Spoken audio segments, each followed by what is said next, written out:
Bom dia, Josi, Kalane. Bom dia, gurias. Janete, Cissa, Nanda. Bom dia, bom dia. Bom, esse final de semana eu li muita história, muita. Eu fiz uma pesquisa lá nos meus grupos de alunas, né? Eu deixei, até quem não respondeu ainda, tem um questionário lá que a gente preparou. A intenção é de conhecer melhor mais as histórias, assim, porque tem tanta coisa acontecendo por aí, né? Tem tanta gente fazendo diferença, fazendo acontecer. E aí eu fiquei muito tocada, assim, com várias coisas, muitas coisas. E eu fiquei pensando, né? Nossa, como a gente... Quando a gente decide que quer, que vai fazer, independente de ser costura, ou de ser ateliê, ou de ser qualquer coisa, né? Mas quando uma mulher decide, assim, que vai fazer alguma coisa na vida dela, que vai fazer alguma coisa pela família, pelos filhos, que vai... quanta força a gente encontra dentro da gente para fazer isso, né? Quantas histórias incríveis, assim, tipo, de mulheres que pagam o preço, que fazem acontecer, e que bonito de ver isso, né? E que bonito que a gente possa usar a costura para isso, aí já vem mais para esse lado, né? Porque a costura muitas vezes ela entra na vida da gente como um hobby, como uma terapia até às vezes. E aos poucos a gente vai entendendo ela como uma fonte de renda, pode ser até uma renda extra, né? Ou uma fonte de renda principal, como é comigo, né? E o quanto isso é incrível, né? A gente poder pegar uma habilidade que a gente tem, uma habilidade que a gente vai desenvolvendo e usar isso para, de certa forma, até se realizar. Eu não digo só financeiramente, claro que o lado financeiro é importante, mas realização, né? Realização de saber que a gente está fazendo uma coisa que está dando certo, que está indo bem, que as pessoas estão gostando e que tem potencial de crescer e que está fazendo diferença. Uma das minhas alunas postou lá no grupo, agora no final de semana, né? Não vou falar o nome, mas está lá no grupo aberto, lá do Face, porque eu não perguntei para ela se eu podia falar, né? Mas como ela postou lá, e é tão bonita a história, ela disse, eu sempre escuto a Carla falando pra gente fazer o melhor que a gente pode com o que a gente tem. Eu sempre quis uma bordadeira, mas eu não tenho condições de comprar uma bordadeira agora. E o melhor que eu posso hoje é fazer os apliques. E aí eu me agarrei para fazer capa de caderneta, gente, ó, um produto, né? Capa de caderneta com aplique. E eu dei o meu melhor para fazer isso.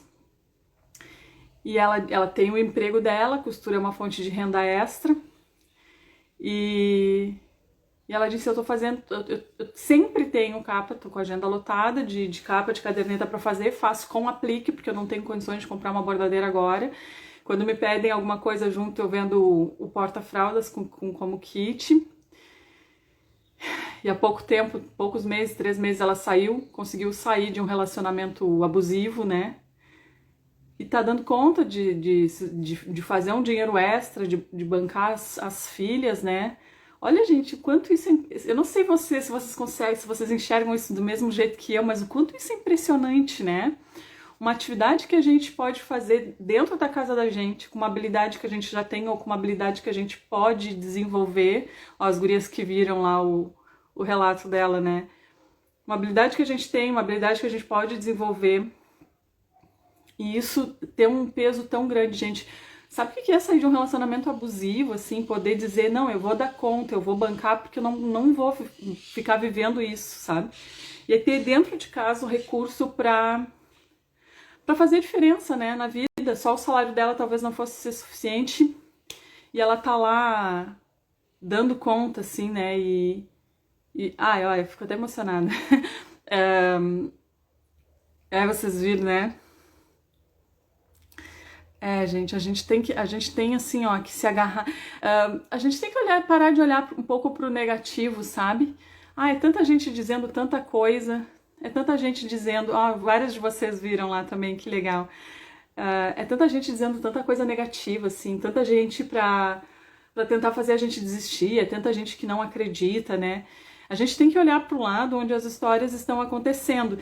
Crochê, Encanto Marlene ali perguntou o nome dela. Eu não pedi autorização para falar a história, então eu não vou citar o nome dela, tá? Mas a história tá lá no grupo aberto do Facebook, ela mesma postou lá. É porque eu não perguntei para ela, posso falar a tua história? Então eu não vou citar o nome, mas várias de vocês já viram, tá lá no grupo aberto do Facebook. O quanto, né? Enfim. Final de semana eu fiz abri ali pra gente poder bater um papo nos stories e veio várias perguntas, e uma das perguntas que me fizeram foi: quando que tu considerou que tu deslanchou? Eu achei interessante, eu fiquei bastante reflexiva também com essa pergunta. Eu não sei o que é deslanchar, tá? Gente, eu me exponho nas redes sociais.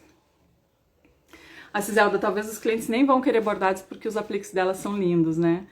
Tem um grupo no Facebook, que é um grupo aberto, gente, que chama Carla Noronha Profissão Artesã. Aquele grupo é aberto lá, qualquer uma pode pedir para entrar lá e a gente aprova. É lá naquele grupo que tá o relato. Vocês vão ser muito bem-vindas por lá também. E é lá onde eu posto os moldes das minhas aulas do YouTube, quando tem molde, né? Porque aí eu posto lá naquele grupo nos arquivos, aí fica mais fácil lá de encontrar.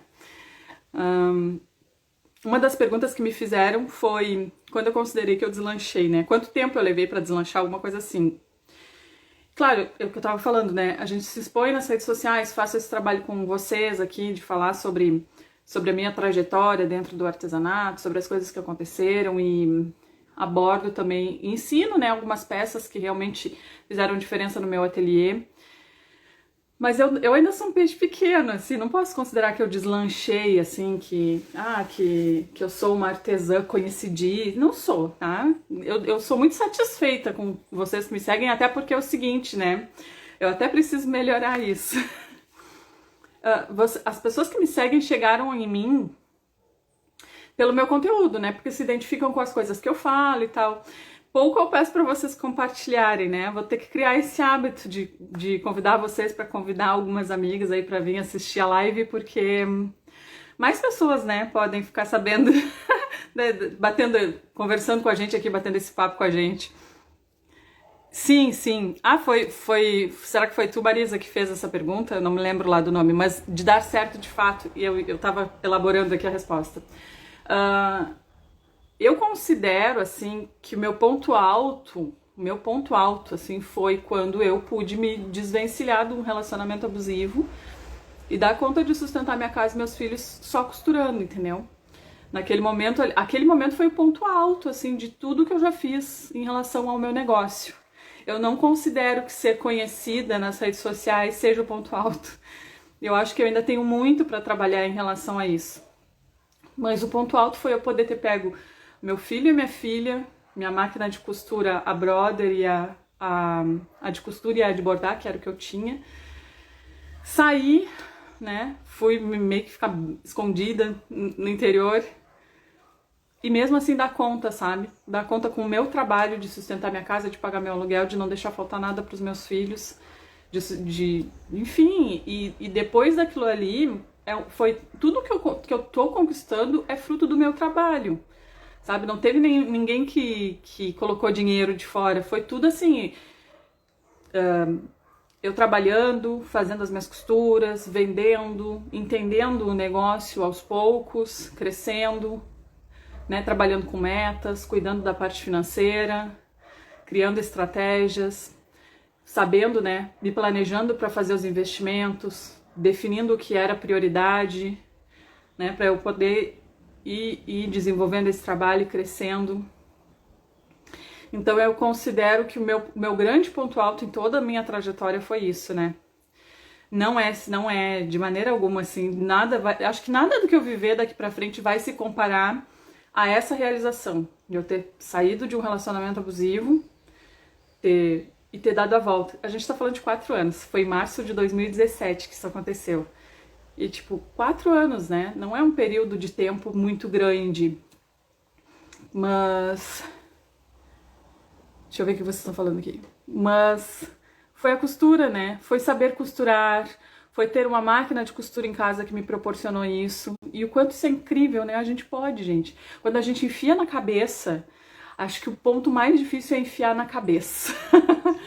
Quando a gente enfia na cabeça, quando a gente para de ouvir os outros que não acreditam, quando a gente decide que vai fazer dar certo, ninguém nos segura. Porque eu também ouvi, tem que arrumar emprego, vai se passar trabalho, não sei o que, isso e aquilo. Tá se iludindo fazendo vídeo, o que que tu tá pensando que tu vai conseguir com isso? Tá só perdendo tempo. Eu ouvi tanta coisa, tanta coisa. Deixa eu ver o que vocês estão falando aqui. A Marlene, eu comprei o curso de sapatinho e roupinhas, nunca tinha costurado, estou tentando fazer alguma coisa para o meu futuro, estou amando. Ah, que coisa linda. É, coisinha de bebê, eu sou suspeita, né? Mas assim, é o melhor mercado pra gente trabalhar. Adriana, minha mãe era dona de casa, ao se separar foi a luta, fazendo crochê e tricô. Ajudou muito na criação dos filhos. Ah, uma mulher decidida, ela transforma qualquer coisa que ela tenha em oportunidade.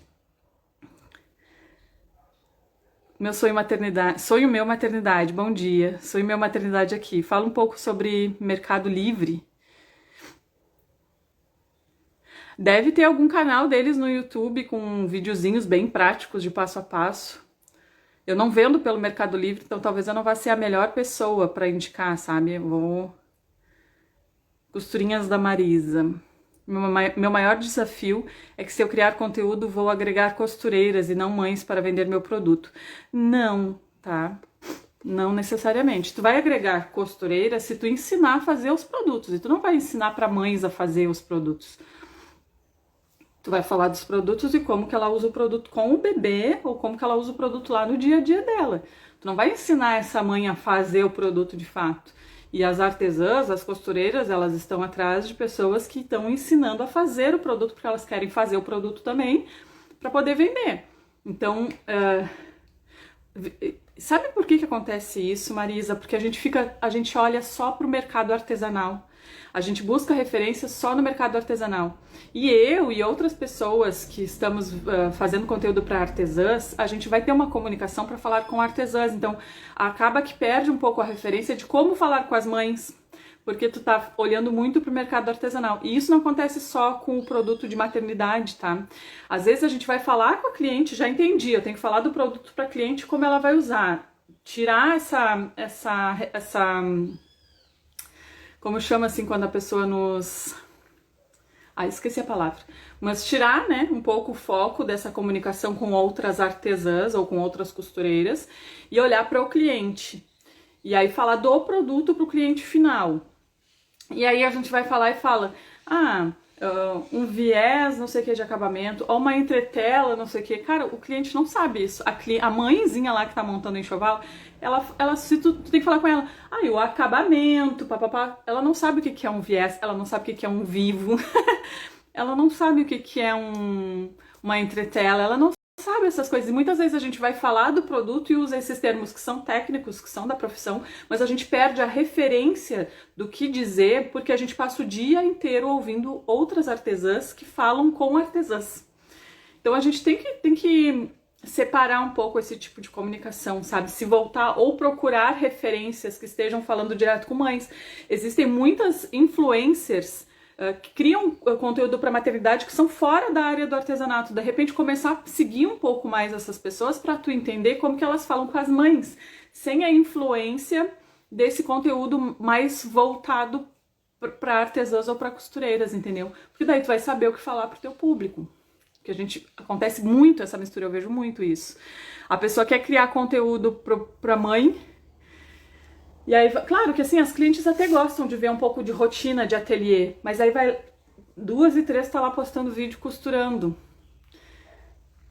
A cliente gosta de ver o bastidor do ateliê, mas eu não vou fazer isso com tanta frequência, sabe? O bastidor que eu vou mostrar para uma mãe é embalando um produto, né? Fazendo uma composição ali de uma coleção, tal. Até posso mostrar em algum momento eu produzindo uma peça, mas não com foco total nisso, sabe? Então, é esse tipo de coisa que a gente tem que pensar.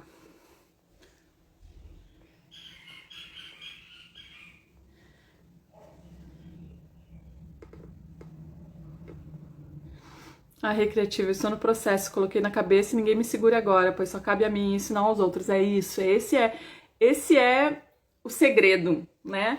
Ah, o resto a gente vai aprendendo no meio do caminho, gente. A gente vai aprendendo. Tá, tudo bem, Carla, né? Falando comigo mesmo. Tudo bem, tu vai me dizer assim, Carla. Mas tu já sabia vender, tu já veio das vendas e tal, que eu, né, sempre compartilho isso com vocês. Mas eu não sabia de marketing digital, eu não sabia. Eu fui estudar educação financeira, eu já tinha meu ateliê. Embora, assim, sabe, tipo, eu sempre trabalhei com metas nos lugares onde eu trabalhei. Então, eu já tinha já era habituada a trabalhar com metas, já fazia parte da minha rotina trabalhar com metas. Então, eu consegui trazer isso para o meu ateliê com mais facilidade. Mas financeiro mesmo, de fazer cálculo de preço de venda, de entender fluxo de caixa, de aprender a compor um capital de giro, de criar estratégia de investimento, de pensar o que era prioridade, quais eram os próximos passos, de usar as redes sociais, de usar os marketplaces, essas ferramentas, até hoje eu tô aprendendo. Então, é isso, sabe? É a gente pensar assim, ó, o que eu posso fazer agora? Qual é o meu melhor agora? O meu melhor naquele momento era baixar minha cabeça, trabalhar tudo que eu conseguisse, fazer o máximo de pessoas que eu conheci, que eu pudesse, saber o que eu fazia, entendeu? Então, assim, ó, todos os recursos que eu tinha disponíveis e que não precisava pagar, eu usava. Então eu explorava tudo que dava. Ah, não vai dar certo postar aqui, não. Se vai dar certo ou não, eu quero saber pela experiência. Eu não vou desistir só porque alguém tá dizendo que não vai dar certo. Essa pessoa já fez? Essa pessoa já fez e não deu certo? Mesmo que ela tenha feito e não deu certo, o que ela fez? O que eu posso fazer diferente? Não, essa pessoa não fez, então essa pessoa não é referência. Eu tenho que fazer daqui pra frente, eu tenho que tentar. Então, eu fui aprendendo muita coisa no meio do caminho. Muita coisa. E a gente tá falando de 4 anos atrás, eu tinha 2 máquinas de costura e 2 filhos para sustentar. E eu construindo ali passo a passo, real por real, a minha volta por cima. E, gente, no meio do caminho eu troquei, porque quando eu me separei, eu mobiliei a casa toda com esses móveis de brick, sabe? De Facebook, de gente que tava vendendo coisa usada. E tinha umas coisas muito ruins, assim, porque barato, sabe? Então ali só um quebra-galho, aí tive que reforçar com os... pra ainda aguentar mais um pouco. E fiquei muito tempo sem televisão, por exemplo, com criança em casa. Então foi uma coisa que eu paguei o preço, sabe? Mas aos poucos eu fui trocando todos os meus móveis, fui comprando móveis novos. Nesse meio do caminho eu comprei meu carro, eu limpei meu nome, sabe? Que tinha ficado com dívida por causa desse momento. Eu comprei a minha casa, eu fiz projeto com arquiteta, agora a gente tá fazendo reforma. Então, assim, tipo, olha quanta coisa, né? Só porque eu decidi que ia fazer acontecer, não tive ajuda, sabe? É tudo fruto do meu trabalho, é tudo fruto das decisões que eu tomei. Eu peguei o pouco que eu tinha e cada momento da minha vida eu fui fazendo o melhor que eu podia com o pouco que eu tinha. E cuidando daquele pouco, porque se a gente não administra o pouco, depois a gente não consegue multiplicar, né? A gente tem que administrar. Cada real que entra na nossa mão é uma bênção ali, é um recurso que tu tá recebendo. E se esse recurso vem do teu trabalho, mais ainda tu tem que valorizar, né? Porque tu sabe o esforço que foi aquilo ali. Então, eu fiz festa de 15 anos pra minha filha, foi uma festa lindíssima, sem precisar fazer dívida. Então, olha quanta coisa aconteceu aí nesse meio tempo, né? A gente fez viagem de férias, há 2 anos a gente passou 10 dias lá em Floripa de férias. Então, sim, foram realizações que eu fui conseguindo fazer, tudo fruto do meu trabalho. Então, cara, é possível, sabe? É possível. E eu não tenho nada de diferente, nada de diferente. Quem é que não tem uma máquina doméstica? Tá, eu tinha uma bordadeira, mas existe a opção de fazer com aplique, existe a opção de fazer um bordado à mão, existe a opção de fazer uma pintura. Usa o que tu tem, faz o melhor que tu pode com o que tu tem, só que coloca na tua cabeça que tu vai fazer dar certo, que tu vai pagar o preço, sabe?